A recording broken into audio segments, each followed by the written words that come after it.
Vamos a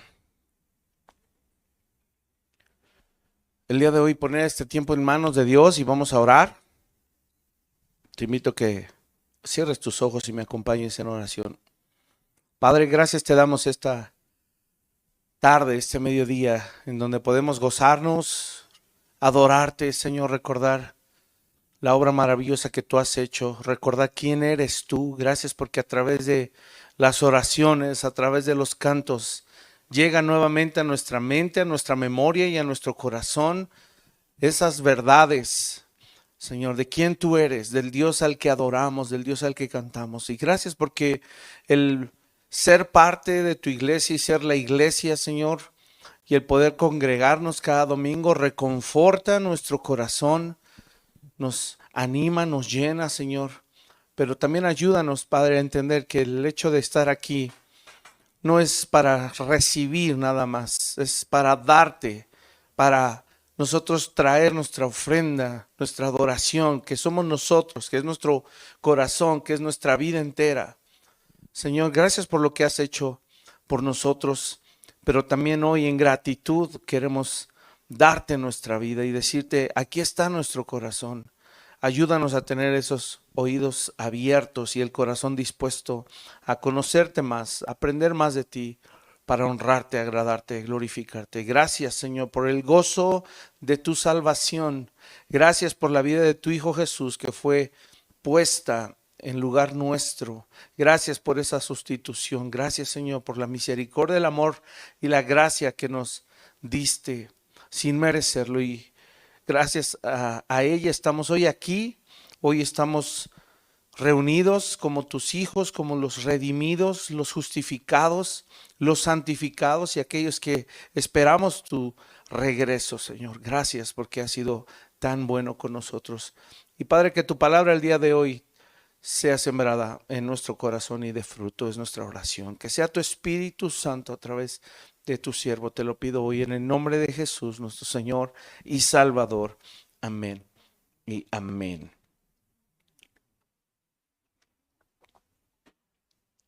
Vamos a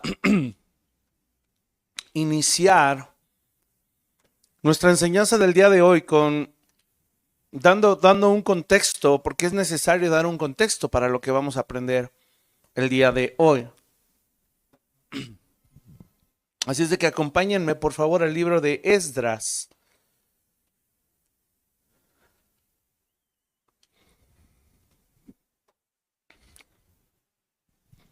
Capítulo 1. Vamos a dar lectura a la palabra de Dios. Esto es solo el contexto, no es la base de nuestra enseñanza, pero es necesario que demos este contexto porque va a ser muy eh, clarificador, o sea que nos va a dejar muy en claro la enseñanza del día de hoy. Si no damos este contexto va a ser difícil que entendamos la enseñanza del día de hoy. Así es de que vamos a leer Esdras capítulo 1, si ya estás ahí acompáñame, como dice ahí el verso 1 en adelante. En el primer año de Ciro, rey de Persia, para que se cumpliese la palabra de Jehová por boca de Jeremías, despertó Jehová el espíritu de Ciro, rey de Persia, el cual hizo pregonar de palabra y también por escrito por todo su reino, diciendo, así ha dicho Ciro, rey de Persia, Jehová, el Dios de los cielos, me ha dado todos los reinos de la tierra y me ha mandado que le edifique casa en Jerusalén que está en Judá. Fíjense, pongan mucha atención. Quien haya entre vosotros de su pueblo, sea Dios con él y suba a Jerusalén que está en Judá y edifique la casa a Jehová Dios de Israel. Él es el Dios, la cual está en Jerusalén, y a todo el que haya quedado en cualquier lugar donde more, ayúdenle los hombres de su lugar con plata, oro, bienes y ganados, además de ofrendas voluntarias para la casa de Dios, la cual está en Jerusalén. Entonces se levantaron los jefes de las casas paternas de Judá y de Benjamín, y los sacerdotes y levitas, todos aquellos cuyo espíritu despertó Dios para subir a edificar la casa de Jehová, la cual está en Jerusalén. Y todos los que estaban en sus alrededores les ayudaron con plata y oro, con bienes y ganado y con cosas preciosas, además de todo lo que se ofreció voluntariamente. Miren qué hizo además el rey de Ciro. Y el rey Ciro sacó los utensilios de la casa de Jehová que Nabucodonosor había sacado de Jerusalén y los había puesto en la casa de sus dioses. Los sacó pues Ciro, rey de Persia, por mano de Mitrídates, tesorero, el cual los dio por cuenta a Sesbazar, príncipe de Judá, y esta es la cuenta de ellos, 30 tazones de oro, etcétera, etcétera, etcétera. Es apasionante que tú y yo podamos leer todo el libro de Esdras y no solo el de Nehemías, porque es un libro que pocas veces se habla de él. De hecho, casi siempre nos enfocamos más en Nehemías, porque fue él quien reconstruyó los muros. Pero es gracias a la obra que hizo Esdras que se pudo reconstruir no los muros, sino el templo de Jerusalén. Pero no sé si tú lo tenías claro en la historia bíblica, que había sido que Dios despertó el corazón de Ciro de Persia. Fíjate qué tremendo. No quiere decir que Ciro fuera creyente.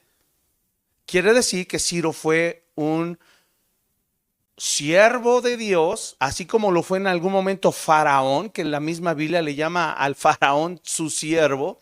También Ciro fue usado y Dios despierta su corazón para esta iniciativa de reconstruir la casa de Dios. Fíjate qué tremendo. Y es cuando entonces dice, cualquiera que en su corazón se despierte. Y no sé si tú notaste, pero he allí, hermanos, la importancia de tener un ministerio varonil sólido, porque es a través de los varones que las iniciativas espirituales se tienen que dar.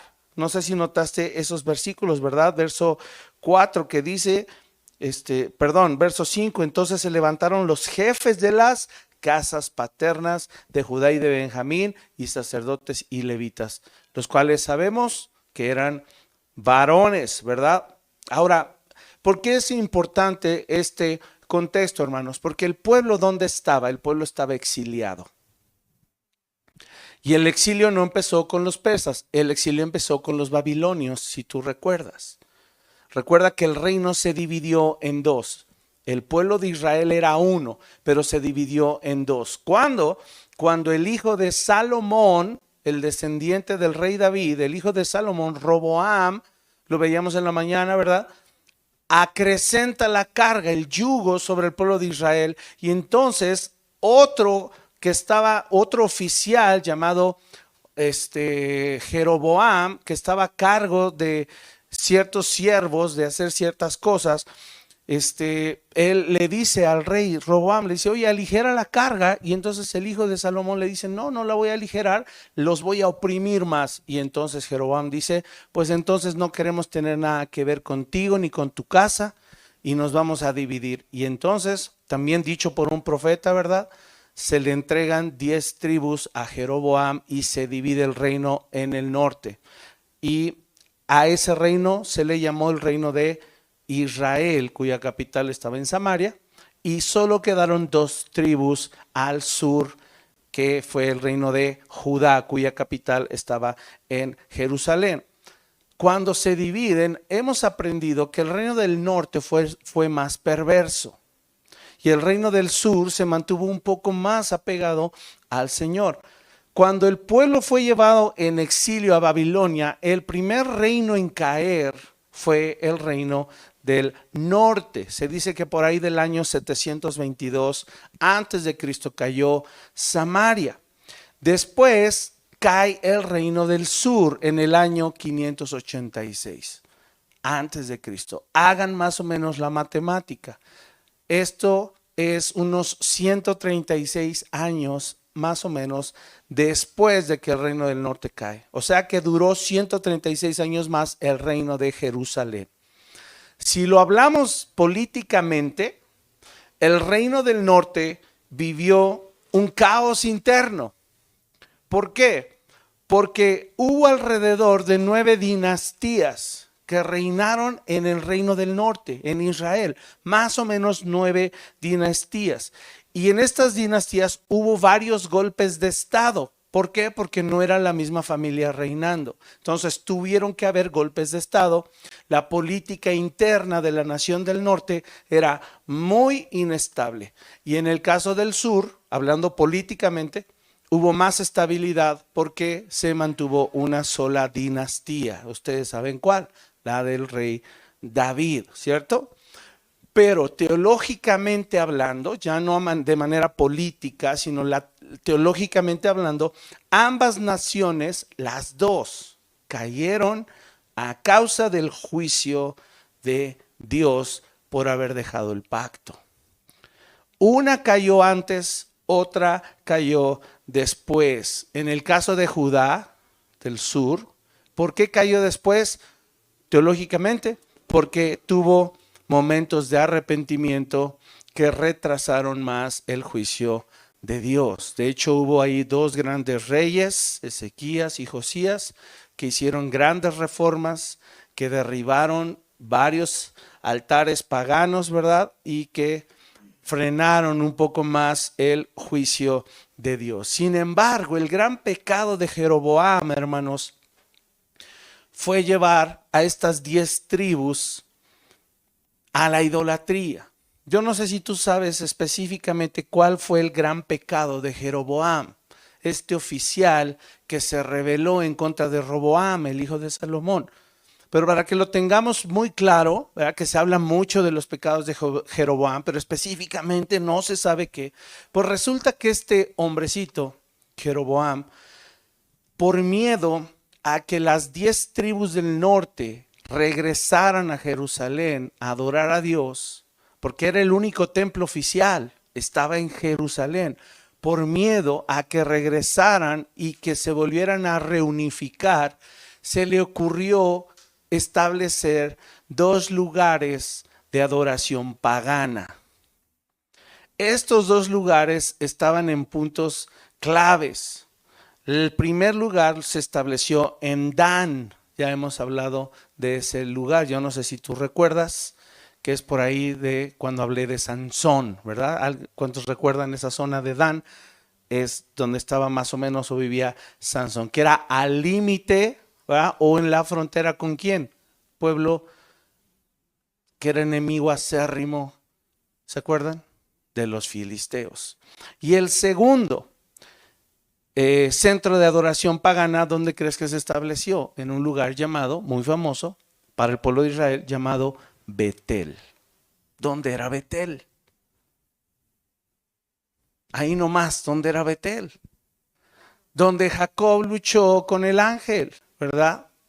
El mismo caso en donde el Señor, donde Jacob tuvo el sueño de los ángeles, ¿verdad? Y tanto que dice, este no es otro lugar más que casa de Dios, y eso significa Betel. ¿Qué hizo este hombre ahí? Jeroboam colocó becerros de oro en esos 2 lugares, en Dan y en Betel, y le dijo al pueblo de Israel: estos son tus dioses, Israel. Y no solo eso, sino que además Jeroboam establece su propio sacerdocio no levítico.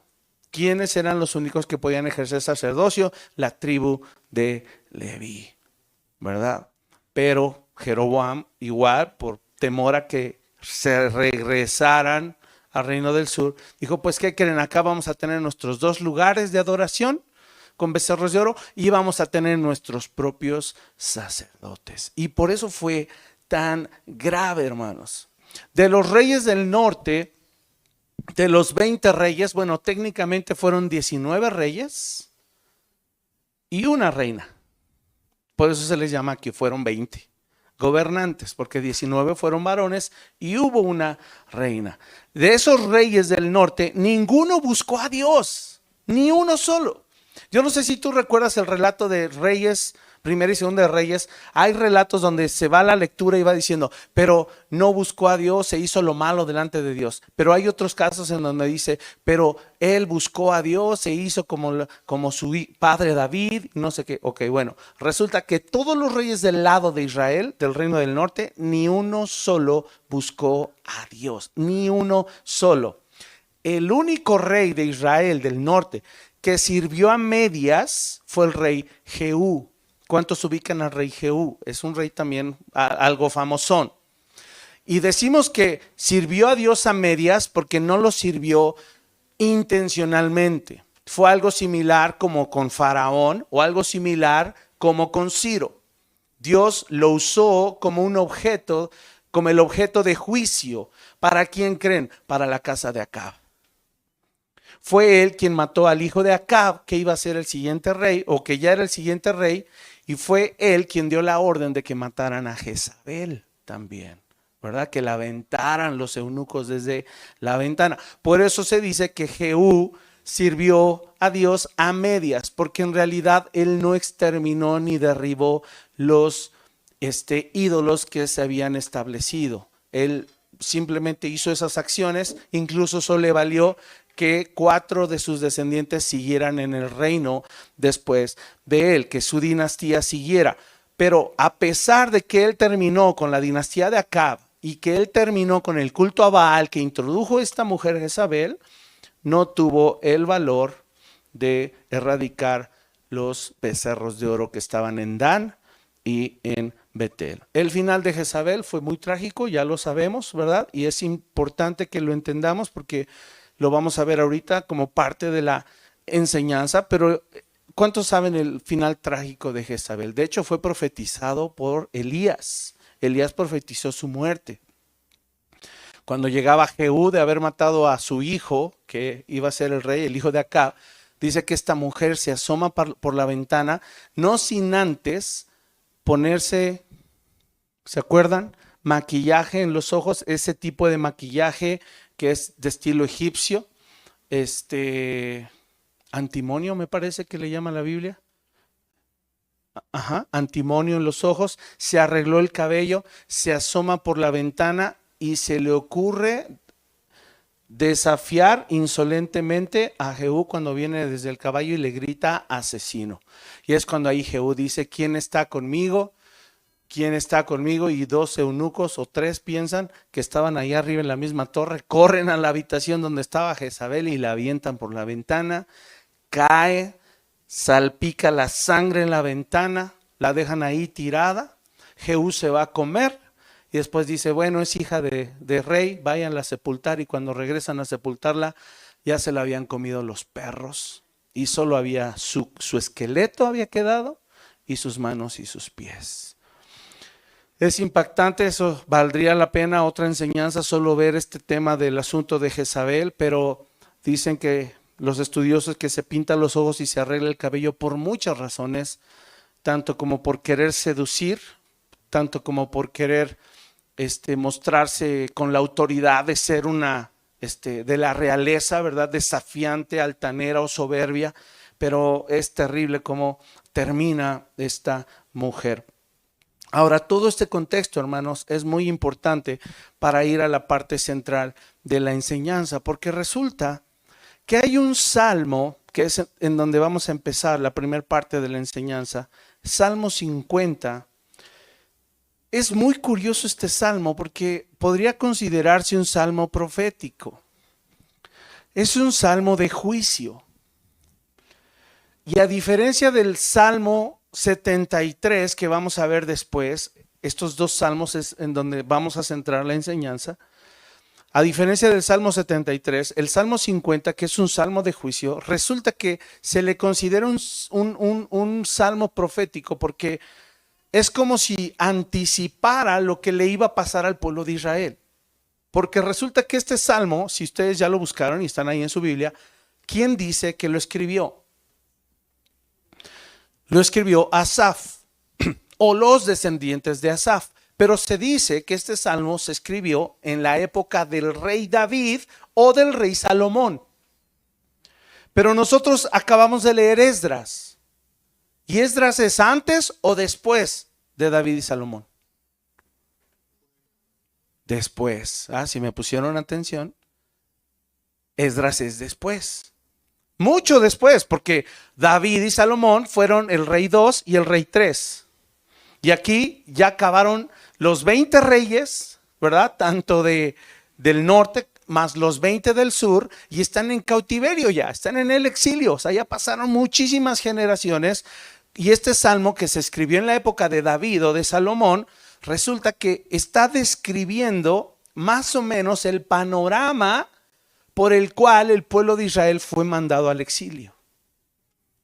Es increíble notar cómo este salmo parece ser que fue escrito en un periodo donde había plenitud espiritual, donde estaba David, donde estaba el tabernáculo de David, donde había cantores que David había establecido. Es decir, era como el pináculo, ¿verdad? Era el clímax del reino, espiritualmente hablando. O sea, no había perversión, se reinaba con rectitud, estaba reinando el rey que era conforme al corazón de Dios. Y si no fue David, era bajo el reino de Salomón antes de su caída también, ¿verdad?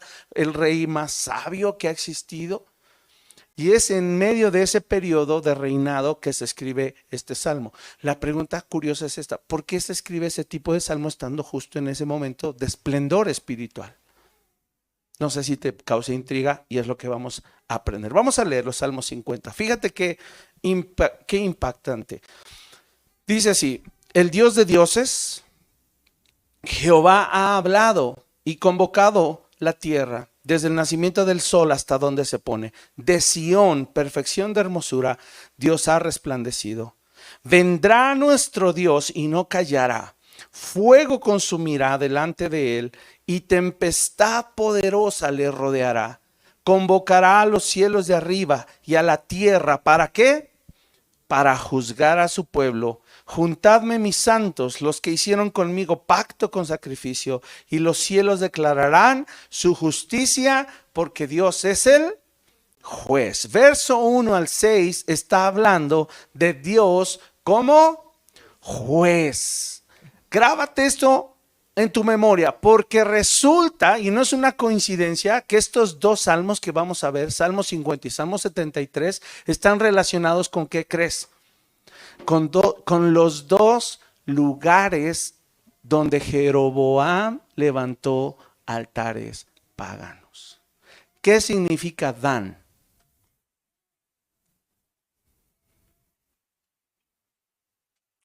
¿Qué significa Daniel? Dios es mi juez. ¿Qué significa Dan? Juez o juicio.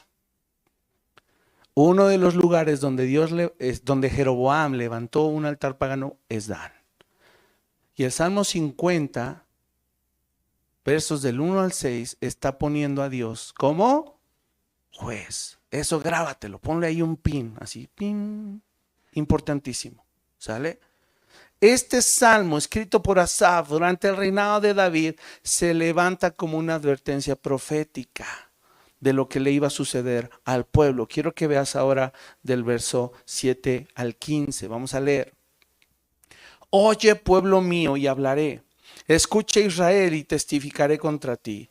Yo soy Dios, el Dios tuyo. No te reprenderé por tus sacrificios, ni por tus holocaustos que están continuamente delante de mí.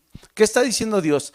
El tema de la ley ceremonial, no tengo reproche. O sea, están cumpliendo sus ritos. Me están trayendo las ofrendas, están teniendo el holocausto continuo, están celebrando las fiestas, ¿verdad? Cuando pecan traen la ofrenda por el pecado, están celebrando la Pascua, las fiestas de los tabernáculos. ¡Wow! O sea, están perfecto ahí.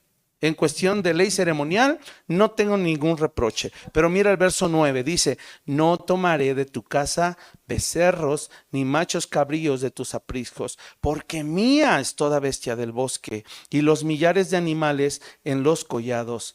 Conozco a todas las aves de los montes, y todo lo que se mueve en los campos me pertenece. Recuerda que para hacer sacrificios tenían que llevar animales. ¿Cuáles? Bueyes, becerros, cabras y aves. Y Dios está diciendo, si tú crees que por estar bien con la ley ceremonial estás cumpliendo, no necesito animales, porque a mí me pertenecen todos los animales de la tierra. ¿Sí está claro el mensaje? Seguimos, verso 12. Si yo tuviese hambre, no te lo diría a ti, porque mío es el mundo y su plenitud. ¿He de comer yo carne de toros o de beber sangre de machos cabríos? O sea, eso no me satisface. ¿Recuerdas las bienaventuranzas? Bienaventurados los que tienen hambre y sed de justicia, relacionado con Dan. No con sacrificios, no con obras. Por eso Dios está diciendo, no quiero ni carne ni sangre. Eso no me satisface. Lo que me satisface es la justicia. Que la justicia es buena. Imagínate que simplemente yo así lo pusiera, que viviéramos en un México justo. ¿No te encantaría? ¿Cierto o no? ¿No te encantaría que, deja tú en tu México, que en Coyoacán o en Tlalpan o en Tláhuac, con la delegación que vivas, sea la delegación que se caracteriza por ser la delegación de la justicia? Deja tú la delegación, la colonia, y si no la colonia, al menos tu casa. ¿No sería fabuloso? Claro que sí, porque a veces nos pasa como con la disciplina. Pensamos que la disciplina es vara. No, la disciplina es entrenamiento. Con la justicia nos pasa lo mismo. Creemos que la justicia es ajusticiar. Y no, la justicia es buena. Es buena. De hecho, va a ser una de las características del reino milenial de nuestro Señor. Con justicia, con equidad, con rectitud va a reinar. Entonces, fíjate qué tremendo es eso. Ahora, mira entonces, dice, ¿he de comer yo carne de toros o de beber sangre de machos cabríos? Y aquí viene, hermanos, en el verso 14 y 15, viene, después del reclamo, viene el punto de inflexión, viene el punto importante donde debemos poner atención. Dice, sacrifica a Dios alabanza. Número 1, y paga tus votos al Altísimo. Número 2, e invócame en el día de la angustia. Número 3, te libraré. Y número 4, tú me honrarás. Qué tremendo es esto, hermanos. Vamos a verlos rápidamente, cada uno de estos 4 puntos, porque esto es solo la primera parte, el primer salmo. Cuando la palabra de Dios dice, sacrifica a Dios alabanza, está diciendo, no quiero que cumplan por cumplir. No quiero los sacrificios, la carne y la sangre. No es eso, es lo que hay detrás, la intención del corazón. Es una alabanza realizada cuando se reconoce el pecado y se abandona el pecado. Y el problema con el pueblo de Israel es que ellos estaban practicando el pecado y pensaban que con llevar una ofrenda podían seguir pecando. Ese era el problema. Y por eso cuando nosotros recibimos la gracia que cubre nuestros pecados, pero seguimos pecando, caemos en el mismo error del pueblo. Que la gracia no es licencia para pecar, tú lo sabes. Es el poder de Dios que cubrió tus pecados y que te ayuda a vivir a partir de ahí en adelante en rectitud, en santidad, en justicia, en verdad. Entonces, si tú y yo vamos a sacrificarle a Dios alabanza, es porque reconocemos nuestro pecado y estamos dispuestos a abandonar nuestro pecado. ¿Qué debe incluir? Confesión. Sacrificar alabanza, esa palabra alabanza en el hebreo original incluye eso. No solo reconocer y abandonar el pecado, debe haber una confesión. ¿Cómo que una confesión? No se está refiriendo solamente a confesar tus pecados. Se está refiriendo a confesar quién eres tú, pero también por otro lado, quién es Dios. ¿Acaso no, cuando tú y yo le pedimos perdón al Señor, lo hacemos desde el reconocimiento de que Él es santo? Es una actitud de, Señor, perdóname porque he pecado y porque tú eres santo. Es perdóname por mi condición y perdóname por tu condición, porque mi condición es de pecador, pero tu condición es de santo. Es un reconocimiento doble. Sí, sí queda claro lo que esta palabra alabanza significa. Alabanza es cuando tú reconoces algo y lo alabas. Dices, wow, eso que yo acabo de ver me parece fabuloso. Y lo ensalzas, lo exaltas, lo alabas. No solo es que escuchaste, ¿verdad? Sino que lo viste con tus propios ojos, tanto que lo puedes reconocer. Si reconozco quién soy y cómo soy, y reconozco quién es Él y cómo es Él, va a ser más fácil alabarle. Va a ser más fácil adorarle. ¿Cómo? Con mi forma de vivir. Y esa palabra alabanza, además de todo lo que acabo de explicar, también incluye hacer un voto. ¿Cómo que hacer un voto? Miren, a ver si con esto nos queda claro. Yo puedo tener conocimiento de Dios, pero no darle reconocimiento. Analízalo. Yo puedo tener conocimiento de Dios, pero no darle reconocimiento. Puedo saber que Él es un Dios santo, pero no tratarlo como un Dios santo. De manera que cuando yo hago un voto es porque ya conocí y reconocí su carácter. Y con esa plena conciencia hago un voto. Señor, me voy a guardar para ti en fidelidad. Señor, voy a guardar el pacto. Señor, te voy a obedecer. Señor, quiero conocerte, quiero amarte, quiero seguir tus verdades. Quiero conocer más tu palabra. Empezamos a hablar cosas que nos comprometen. Eso es un voto. Hermanos, eso es sacrificar alabanza. Averigüe todo ese contexto de una sola palabra. Ofrecer sacrificio de todo lo que acabo de explicar. Todo eso es alabar al Señor. No solo aquí alzar las manos y decir, eres santo. Ok, puedo cantarlo. Teológicamente entenderlo. Intelectualmente entender su santidad. Pero vivir sin reconocer su santidad. Entonces, conocerlo, reconocerlo, incluye también agradecerle, adorarle, alabarle, amarle, obedecerle. Todo eso es alabanza. Y por eso viene lo segundo que dice, paga tus votos. ¿Verdad? Acuérdense que no nada más el pueblo de Israel ofrecía sacrificios. También estaba permitido que el pueblo hiciera votos al Señor. Y yo no sé tú, pero cuando yo estudiaba esto decía, Señor, híjole, ¿será que yo te he hecho algún voto? Y yo decía, no. Como que hacerle un voto al Señor está tremendo. No sé si tú así lo piensas. O yo te pregunto a ti, ¿alguno de ustedes le ha hecho un voto al Señor alguna vez? ¿Sí? Si tienes dudas, te voy a refrescar la memoria, ¿verdad? Porque pagar los votos al Altísimo, como dice aquí, básicamente se define como cumplir completamente los compromisos y las promesas que le he hecho al Señor. ¿Qué cosas le has dicho al Señor cuando oras? ¿Qué cosas le has dicho al Señor cuando cantas, por ejemplo? Si tú pensabas que nunca le has hecho un voto al Señor, simplemente en los cuatro cantos que hicimos, le hiciste un montón de votos al Señor. Hiciste muchísimos votos al Señor. Cosas como decirle, Señor, límpiame. Le estás haciendo un voto. ¿Qué estás implicando? Me voy a dejar limpiar por ti. Eso es un voto. Le estás diciendo, quiero ser limpio. Entonces yo te diría, déjate limpiar, cumple tus votos. Cuando le decimos, Señor, te amo en un canto, le estás haciendo un voto. Entonces ámalo. Cuando dices, Señor, cambia mi vida, cumple tu voto, déjate transformar.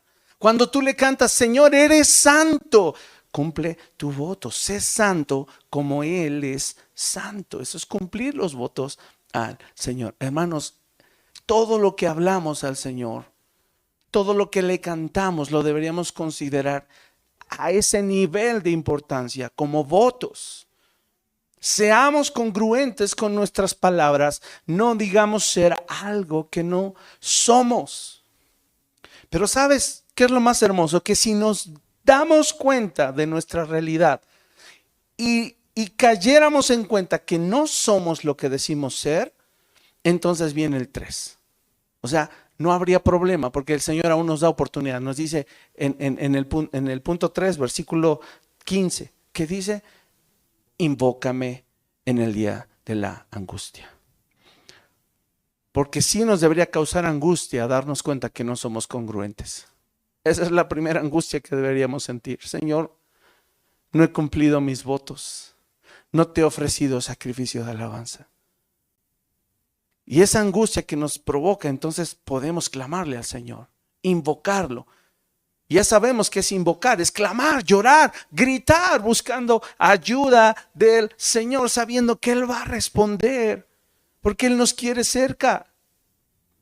Sí es una gran angustia estar lejos del Señor. ¿Por qué? Porque nos perdemos su presencia. Yo no sé cuántos de ustedes podrían pasar un día, 3 días, una semana, un mes entero o un año entero sin su esposa. Yo no. Un día es muy difícil para mí. Y no porque tengo una aprensión, no. Por el simple hecho que somos uno. Somos una sola carne. Es muy complicado. Ahora, humanicé demasiado. ¿Se acuerdan que yo les dije? Humanizamos y tendemos a humanizar. Pero a veces tenemos que usar esa clase de ejemplos. Piensa aquellas cosas. El adolescente, no, yo no podría estar un día sin mis redes. Más, eso ya es carnalizado, ¿verdad? Porque al menos la unión con la esposa es espiritual, la unión con las redes no. Piénsalo un día alejado de la presencia del Señor. Un día. Es una gran angustia que nos perdamos su presencia, porque perdemos que Él esté presente en nuestras vidas, perdemos la comunión y la bendición de su mirada sobre nosotros. Se conjuntó todo este testimonio, toda esta enseñanza con el testimonio. Es lo que yo sentía con mi hija, tenerla 12 días para verla. Para mí. ¿Ah? No porque no amé a mis otros 3 hijos, sino porque tuve a mi chiquita para mí solo, bueno, y para mi esposa, ¿verdad? Pero así yo la disfruté, porque la podía ver jugar tenis, ¿ah? La podía ver cantar, la podía ver disfrutar con sus amigos y todo. Y justo eso, no lloro por sino por lo que más es saber o pensar o sentir lo que Dios piensa de nosotros. Cómo Él nos ve con ese amor y esa ternura. Que a veces por nuestro pecado nos alejamos de Él. Y su mirada no puede estar sobre nosotros. Y nos perdemos esa bendición de tener su presencia. Y por eso es importante, hermanos, invocarle en el día de la angustia. Nos sentimos apagados, nos sentimos secos, nos sentimos desanimados, cansados, hartos, hastiados. No sé, hermano, pero aquí el verso 15 dice, invócame en el día de la angustia. Clama, busca ayuda porque yo voy a responder. Y lo dice ahí, inmediatamente te libraré y por consecuencia tú me honrarás. Hermanos, solo cuando clamamos, Dios nos libra. Solo cuando clamamos. Si tú y yo entendemos la condición de nuestro corazón, la condición de nuestra relación con Él y sabemos que le necesitamos, es momento de clamar para que Él nos libre. ¿Sabes qué significa esa palabra librar? Significa que Él como que nos jala o nos arranca de lo que nos tiene atrapados. nos rescata, nos libra de opresión. Eso significa en la palabra original. Pero ¿sabes qué es sorprendente? Y por eso me encanta estudiar a fondo el original de las palabras, porque además no solo implica que nos jala, nos rescata, nos arranca y nos libra de la opresión, sino que implica que nos equipa para luchar, nos fortalece y nos prepara como un hombre armado, listo como un soldado para la batalla. Es impactante, yo no lo podía creer, porque a eso nos llamó, a luchar por su reino. Es estar en su presencia, gozar de su relación, de su comunión, de su amor, de su gracia, pero de su poder también, porque hay una misión aquí en la tierra que cumplir. Y por eso habla y implica equiparnos para eso. Y me recordaba el Salmo 103, ¿verdad? Cuando estudiaba esta palabra decía que nos arranca y nos saca. Yo decía, pues, ¿de dónde nos puede jalar así? Pues de un hoyo. Y venía inmediatamente el Salmo que hace ratito leyeron, Salmo 103. Abre tu Biblia rápidamente allí, sin dejar el Salmo 50. Mira qué dice. Y lo sabemos, ¿verdad? ¿Cómo empieza? Bendice, alma mía, a Jehová. Mira cómo sigue hasta el verso 5. Pon mucha atención, que es básicamente está dando el sentido de lo que significa esta palabra, que nos librará y nosotros le honraremos. Fíjate, dice verso 1 del Salmo 103. Bendice alma mía a Jehová y bendiga mi ser su santo nombre. Bendice alma mía a Jehová y no olvides ninguno de sus beneficios. Él es quien perdona todas tus iniquidades, el que sana todas tus dolencias. Aquí viene, el que rescata del hoyo tu vida, el que te corona de favores y misericordias. Y mira el 5, el que sacia de bien tu boca de modo que te rejuvenezcas como el águila. Te saca y te da, te libra y te equipa. Eso significa cuando Dios nos libra, cuando dice te libraré, que Él no solo te saca y te equipa para que sigas adelante. Y cuando dice lo cuarto, ¿verdad? Que es lo que nosotros hacemos, termina diciendo y tú me honrarás. Que significa, hermanos, glorificarle, dar honor. Y escucha esta frase. Hacer honorable a Dios. Piénsalo. Hacer honorable a Dios. No porque Él lo necesite, sino porque yo lo necesito. Dios no necesita que lo hagamos honorable porque ya lo es. ¿Sí está claro? Yo necesito hacerlo honorable para que yo lo pueda reconocer como honorable. Que yo no lo rebaje a un ídolo, de un becerro de oro. ¿Qué fue lo que le pasó al pueblo de Israel? No lo valoraron, no lo honraron, no lo glorificaron como a Dios. Lo dice Romanos también, capítulo 1. ¿Verdad? Sino que ellos, en su humanidad y en su corta vista, dice que prefirieron rendirle culto a las criaturas antes que al Creador.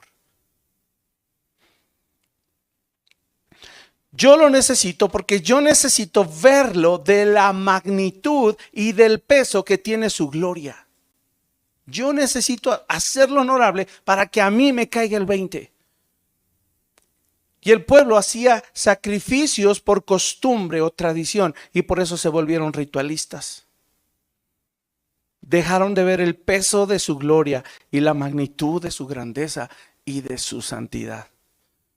Y a partir ya del verso 16 al 23, hermanos, es una advertencia a las consecuencias horroríficas que van a venir sobre aquellos, ¿verdad?, que no honran al Señor.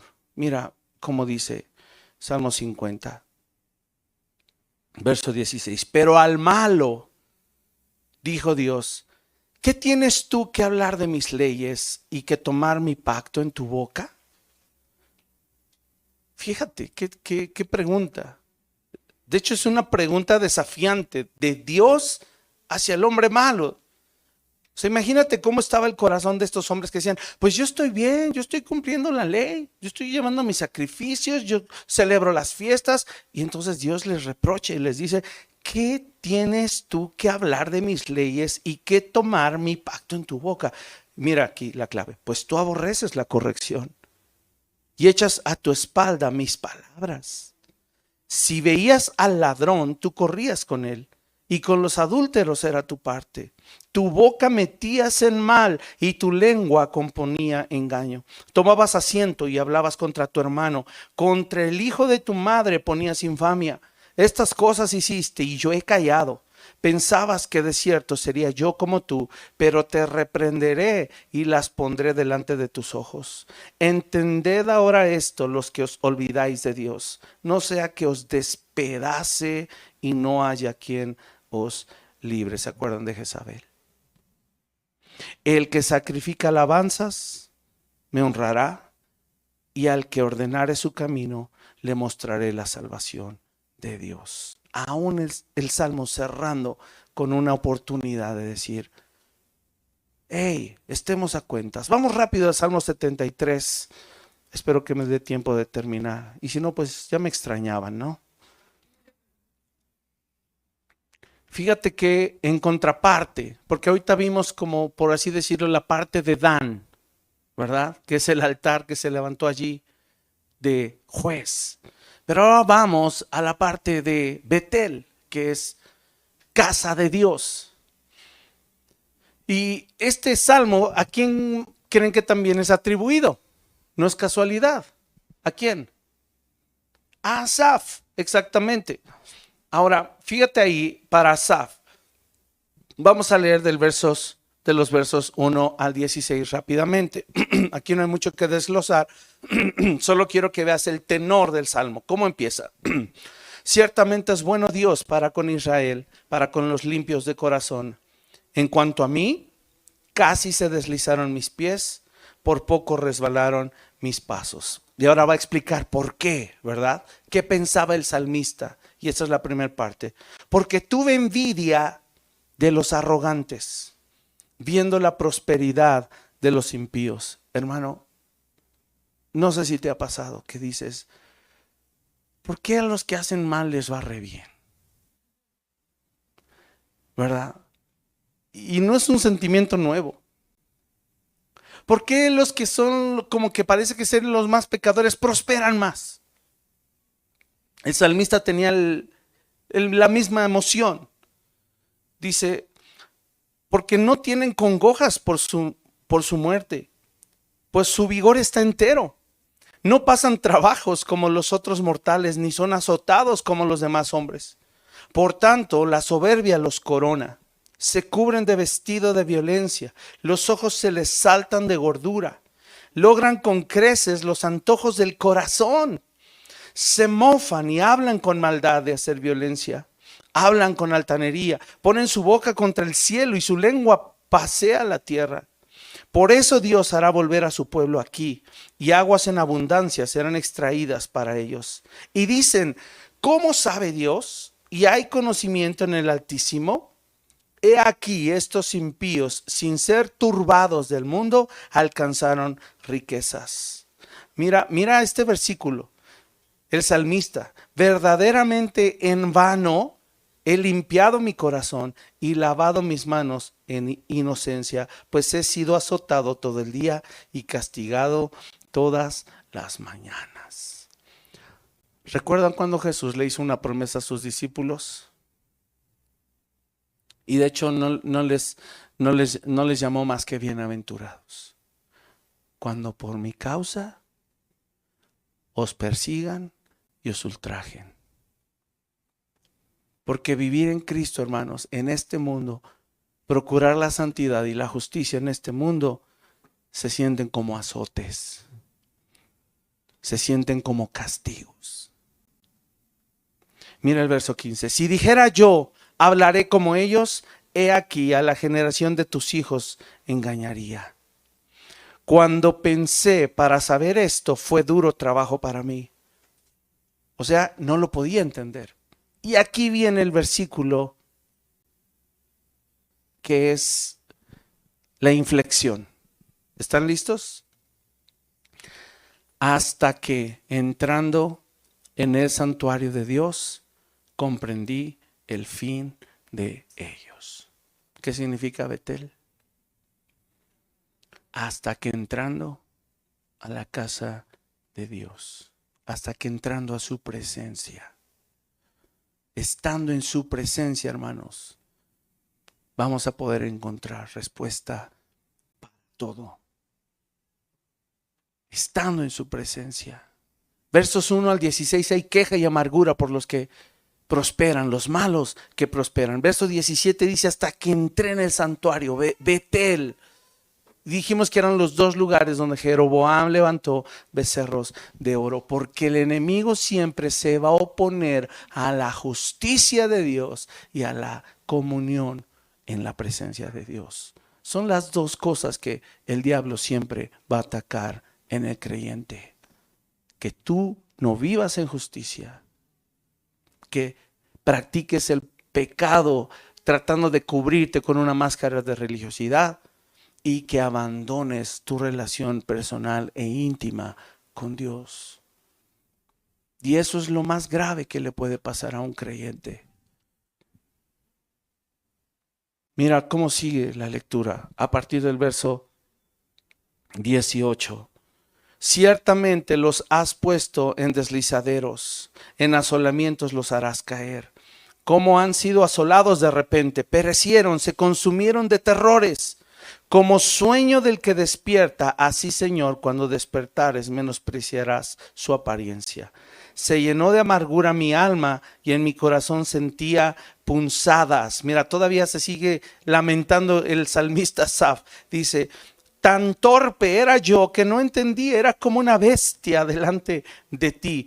Con todo, yo siempre estuve contigo, me tomaste de la mano derecha. Es decir, seguía como si fuera un animal sin razón, sin entender. Pero a pesar de mi tontera o de enojarme o de desesperarme o de amargarme por ver que el malo prosperaba, dice, tú estuviste allí conmigo. Me tomaste de la mano derecha. Verso 24, me has guiado según tu consejo y después me recibirás en gloria. Y después vienen esos versículos que han sido maravillosos, pero cuando vemos el contexto, entendemos perfectamente por qué son tan maravillosos estos versículos. Dice, ¿a quién tengo yo en los cielos sino a ti?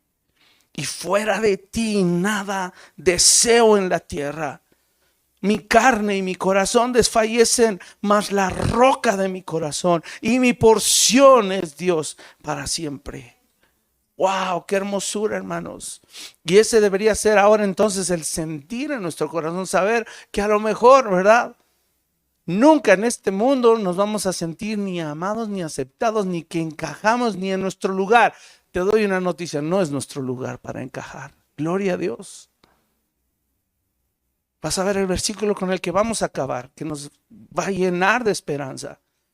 Verso 27, pero aquí los que se alejan de ti perecerán. Tú destruirás a todo aquel que de ti se aparta. Pero en cuanto a mí, el acercarme a Dios es el bien. He puesto en Jehová el Señor mi esperanza para contar todas tus obras. Y quiero que terminemos con dos pasajes. Salmo 84, que no lo vamos a desglosar, solo lo vamos a leer. Y con Filipenses 3:20. Mira qué hermosura de versículo. Dice así. Y este salmo cobra gran significancia, hermanos. ¿Por quién lo escribe? ¿Quiénes son? Los hijos de Coré. ¿Quiénes eran ellos? Ya habíamos dado una prédica de ellos. ¿Recuerdas que los descendientes de Coré no perecieron? El que se rebeló contra Moisés en el desierto. El Señor tuvo misericordia.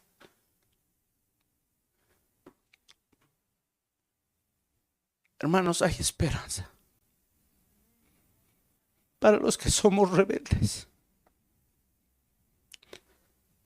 Hay esperanza para los que somos necios. Hay esperanza para los que somos soberbios y orgullosos. Y por eso es importante que reconozcamos quiénes somos y reconozcamos quién es Él. Mira Salmo 84, qué belleza. Dice, cuán amables son tus moradas, oh Jehová de los ejércitos.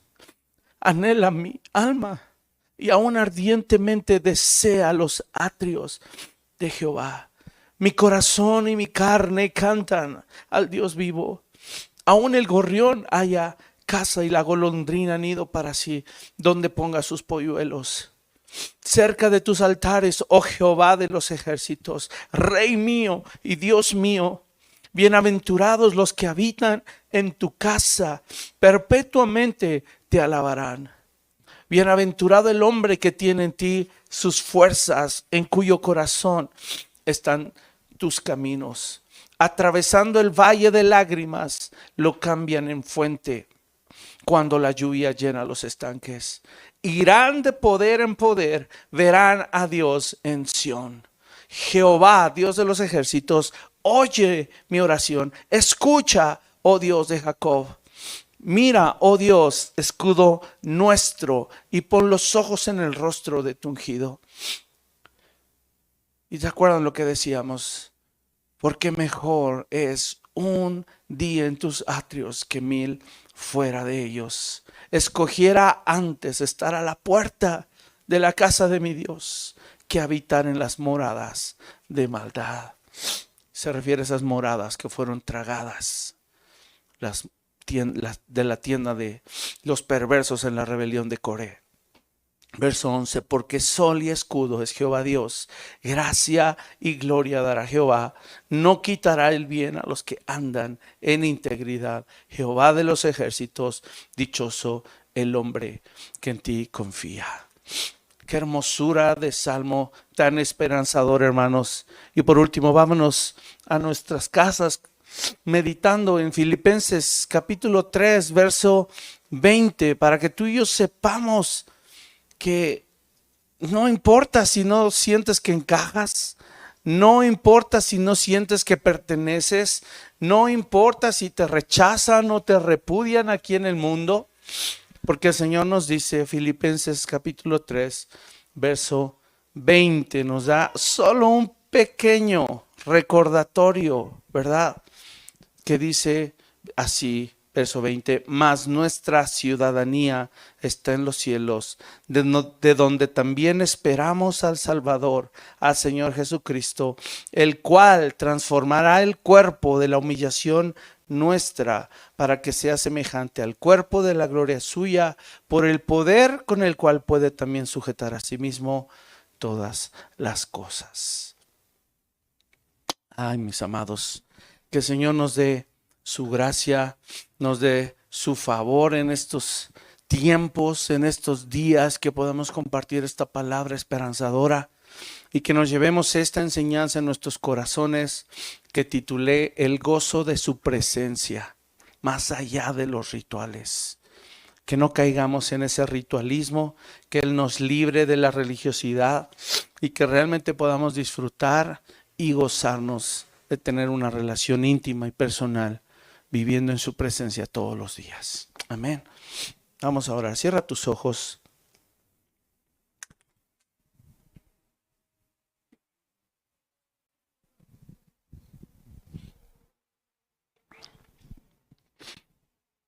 Padre, gracias te damos por tu hermosa palabra. Gracias, Señor, te damos porque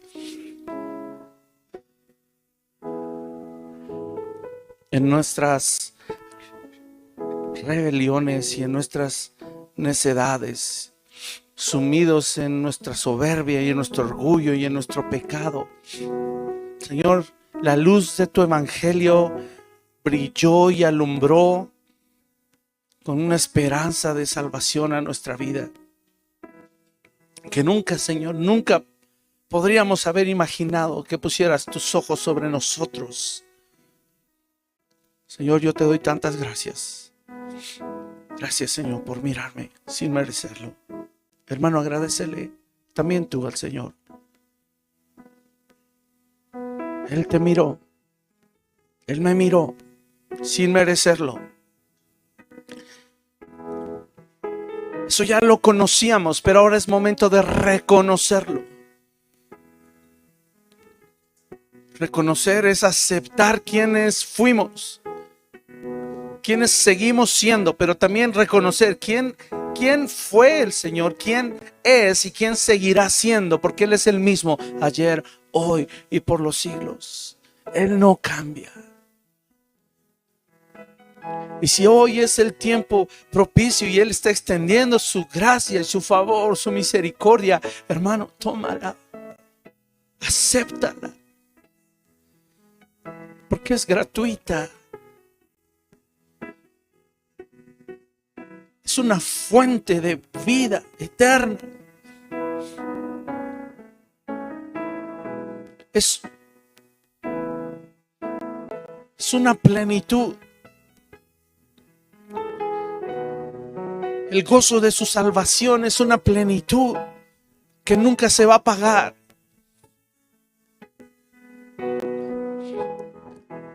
Que no depende de nuestro estado emocional, no depende de nuestra condición física, no depende de nuestra clase social, ni nuestra economía, ni nuestro nivel cultural, ni de nuestro intelecto, nuestra capacidad humana. Depende de su carácter como un Dios fiel, como un Dios misericordioso, pero también de un Dios justo, recto, santo.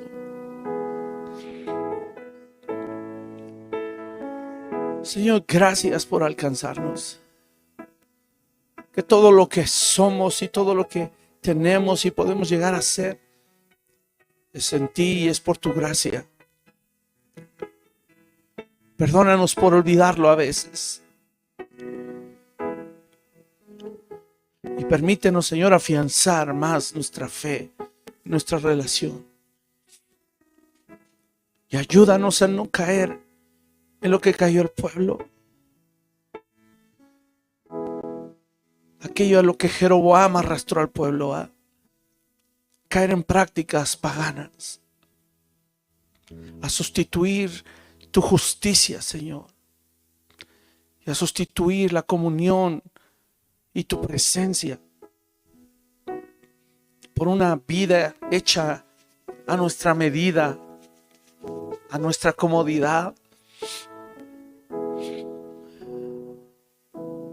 y a una vida lejos de tu presencia, tomando nuestras propias decisiones, Señor, porque viviremos y recibiremos las consecuencias de ello. Ayúdanos a caer en cuenta, Señor, que sea tu Espíritu Santo hoy redarguyéndonos y fortaleciéndonos, sacándonos de ahí, Señor, porque a ti clamamos hoy. A ti clamamos hoy. Líbranos, Padre, y equípanos para seguir corriendo esta carrera y que podamos honrarte y que podamos volver a ofrecerte sacrificio de alabanza y cumplir nuestros votos. Esa es nuestra oración, Señor, para que habitemos todos los días en tu casa y moremos allí, Señor, por largos días, siendo pastoreados por el gran pastor, que es tu Hijo, nuestro Señor, nuestro Mesías, nuestro Redentor, Cristo, nuestro Salvador. Aquí estamos, nos rendimos a ti, nos dejamos en tus manos y que esta palabra, Señor, nos reconforte, traiga vigor a nuestra fe, de manera que nos vean otros, Señor, fieles a ti y que deseen a través de esa fidelidad y de ese testimonio y de esa manera de vivir, anhelen conocerte también. Es mi oración, Señor, no solo para mí, para mi familia, para mi iglesia, mis hermanos con quienes he estado creciendo. conociéndote, Señor. Levántanos cada vez más, te lo pedimos. Y permítenos, Señor, impactar también al mundo allá afuera que tanto te necesita. Permítenos no solo ver esta necesidad interna, sino la necesidad externa de ser luz en medio de tinieblas a aquellos que están afuera perdiéndose. Te lo pedimos hoy, Señor. En el nombre de tu Hijo Jesús, te lo pedimos esto y oramos. Amén y amén. Amén. Vamos a ponernos de pie para